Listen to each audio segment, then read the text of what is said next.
इस समय उत्तर प्रदेश में सियासी घमासान मचा हुआ है। सदर विधायक भूपेश चौबे जो भाजपा से मिलान करते हैं, उनके बयान को लेकर के इन्होंने ये बयान दिया है कि अखिलेश यादव अपने कार्यकर्ताओं के साथ भाजपा में शामिल हो सकते हैं। इस पे क्या कहते हैं विधायक जी, जो सत्ता पक्ष के लोगों के खिलाफ तरह तरह की बातें सपा के लोग कह रहे हैं।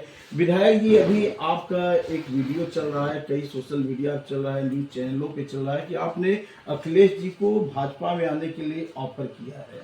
देखिए, भाजपा आज दुनिया की सबसे बड़ी लोकतांत्रिक पार्टी है और आज भारत के 99 राज्यों में भारतीय जनता पार्टी की सरकार चल रही है। उत्तर प्रदेश में 2 बार से योगी जी के नेतृत्व में सरकार चल रही है और जनहित, जन कल्याण सरकार की प्राथमिकता है। उसके आधार पर जनता में स्वीकार्यता भी है और तीसरी बार भी उत्तर प्रदेश में योगी जी के नेतृत्व में सरकार बनने जा रही है। और अखिलेश जी के आमंत्रण का जहां विषय है, जिस तरह का बयान माननीय मुख्यमंत्री रहते हुए, एक पार्टी के राष्ट्रीय अध्यक्ष रहते हुए जिस प्रकार का उनका बचकाना बयान रहता है कि डिप्टी सीएम केशव जी आ जाए विधायक लेकर मैं मुख्यमंत्री बनाऊंगा, डिप्टी सीएम ब्रजेश पाठक जी इतने विधायक लेकर आए मुख्यमंत्री बनाऊंगा। अरे मुख्यमंत्री बनाने वाले आप कौन होते हैं?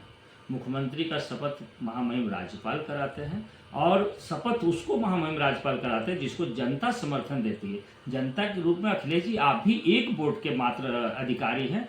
अनावश्यक बयान नहीं देना चाहिए उनको।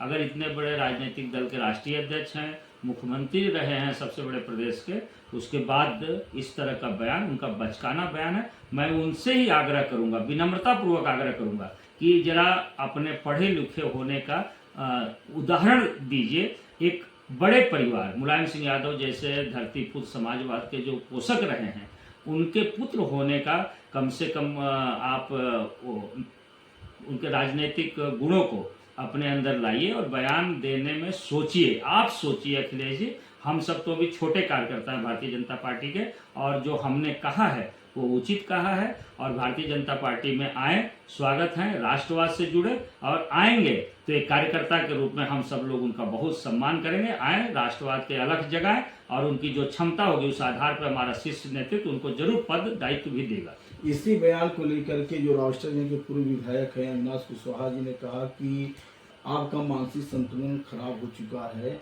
और आपको अपनी हैसियत पे होकर बात करनी चाहिए। तो मैं, हमारे सीनियर विधायक रहे, हमसे पहले विधायक रहे, मैं अविनाश जी से निवेदन करूंगा कि उचित सलाह, उचित डॉक्टर भी मुझे बताएं कि मुझे कहाँ जाना चाहिए। और एक उन्होंने और बात कही है कि नहीं, आप जनता का ध्यान भटकाने के लिए इस तरह के आरोप लगाते हैं। आपको विकास के मुद्दे पे बात करनी चाहिए। ज्वलंत जो मुद्दा है राष्ट्रगंज के व्यापारियों का जो अंदर से सड़क जा रही है, तो इस पे आप कुछ कार्य नहीं कर रहे हैं, इस पे क्या कहेंगे? देखिए, जनता की समस्या और समाधान भारतीय जनता पार्टी के पास है। समाजवादी पार्टी के नेता या विधायक और जब उनकी सरकार रही तो समाधान नहीं था, समस्या पैदा करना उनका काम था। सरकार में रहते हुए ओवरब्रिज तो बनवाया, आज समस्या पैदा हो गया। रावर्सगंज को रपटा किसने बनाया?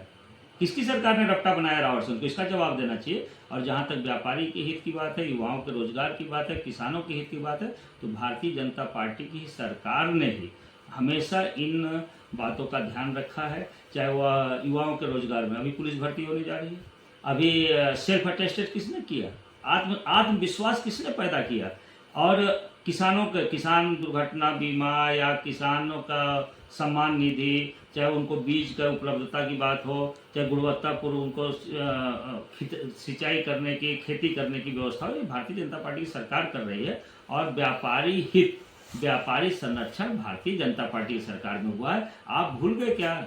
वो नारा जनता नहीं भूली है, जिस गाड़ी में सपा का झंडा उस गाड़ी में बैठा गुंडा। अभी वो चीज नहीं भूली है जनता कि आपकी सरकार जब थी तो 1 सप्ताह दिन में 1 सप्ताह रात में बिजली दिया करते थे। आपकी जब सरकार थी तो इस चौराहे पे लूटा जाता था, अगले चौराहे पे लूट का पैसा बांटा जाता था। जनता नहीं भूली है। अभी सरकार में अगर इस चौराहे पे कोई गुंडागर्दी हुई है तो अगले चौराहे पे यमराज के रूप में पुलिस इंतजार करती है और उनको उचित जगह पहुंचाती है। ये है योगी की सरकार। उनका कहना ये है कि रेलवे फाटक पे अक्सर जाम लगता है और विधायक को ओवरब्रिज बनवाना चाहिए, लेकिन उनके स्तर से कोई पहल नहीं किया। शायद उनको पता नहीं है। यहाँ से सड़क पे तो जो बात होती ही है। और उत्तर प्रदेश के सरकार की तरफ से भी और केंद्र की सरकार ने भी ओवर ब्रिज बनाने की अनुमति दे दी है। उसके प्रस्ताव पूरे तैयार हो चुके हैं, उसके टेंडर हो चुके हैं, कार्य के लिए सर्वेक्षण हो चुका है, सर्वे हो चुका है, कार्य लगभग प्रारंभ है। बस केवल वहाँ गड्ढा खोदना बाकी और काम होना बाकी है। वो प्रारंभ मैंने शुरू होने जा रहा है जल्दी ओवरब्रिज बनने का काम। पूर्व विधायक का दावा है कि 2027 में भाजपा का प्रदेश से सफाया होगा और आपकी भी सीट चली जाएगी। देखिए, सफाया किसका होना है तो जनता तय करेगी, और समाजवादी पार्टी कहाँ खड़ी होगी वो अपना देखें। और भारतीय जनता पार्टी कहाँ है? भारतीय जनता पार्टी जनता के बीच में है, जनता की समस्याओं के समाधान के लिए खड़ी है और उनकी संवेदनाओं के साथ खड़ी है। और जो काम कभी किसी ने उस सुख को देखा नहीं है छत बनने का, वो भारतीय जनता पार्टी की सरकार में गरीबों का कल्याण हो रहा है। हर आज नहर चलेगी, जाकर देखिए, कभी नहर इतना साफ दिखा हो, वहाँ पानी जाता हो टेल तक, कभी ये पहुँचाए हो तो देखिए। आज गांव में बिजली को देखकर जाकर देखिए, सुरक्षा को लेकर के देखिए, अन्य जो कार्य, स्कूल, प्राइमरी स्कूल, इनके ज़माने में कभी टाइल्स लगा था क्या? प्राइमरी स्कूल कभी रंगाया पोताया था क्या? बच्चों के लिए बेंच लगा था क्या?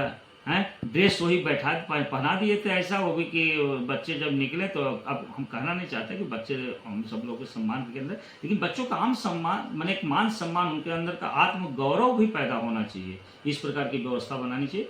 आज योगी जी की सरकार हर क्षेत्र में कल्याणकारी सरकार के रूप में काम कर रही है, जनता स्वीकार कर रही है। और 27 में पुनः भारतीय जनता पार्टी की सरकार बनेगी। इस बात को आपके माध्यम से, आपके चैनल के माध्यम से जनता का विश्वास है। इसलिए भारतीय जनता पार्टी की 27 में पुनः प्रचंड बहुमत के साथ सरकार बनेगी। तो आप सुन रहे थे, हमारे साथ सदर विधायक भूपेश चौबे जी थे। इनका दावा है कि 2027 में पूर्ण बहुमत से एक बार फिर सत्ता पे काबिज होगी भाजपा। मुख्यमंत्री योगी आदित्यनाथ और प्रधानमंत्री नरेंद्र मोदी के द्वारा जो जनहित में संचालित योजनाएं चलाई जा रही है, उसका जन जन को लाभ मिल रहा है। उसी योजनाओं के बदौलत पुनः इस सत्ता पे काबिज होंगे। प्रदीप चौबे, सोनभद्र, उत्तर प्रदेश।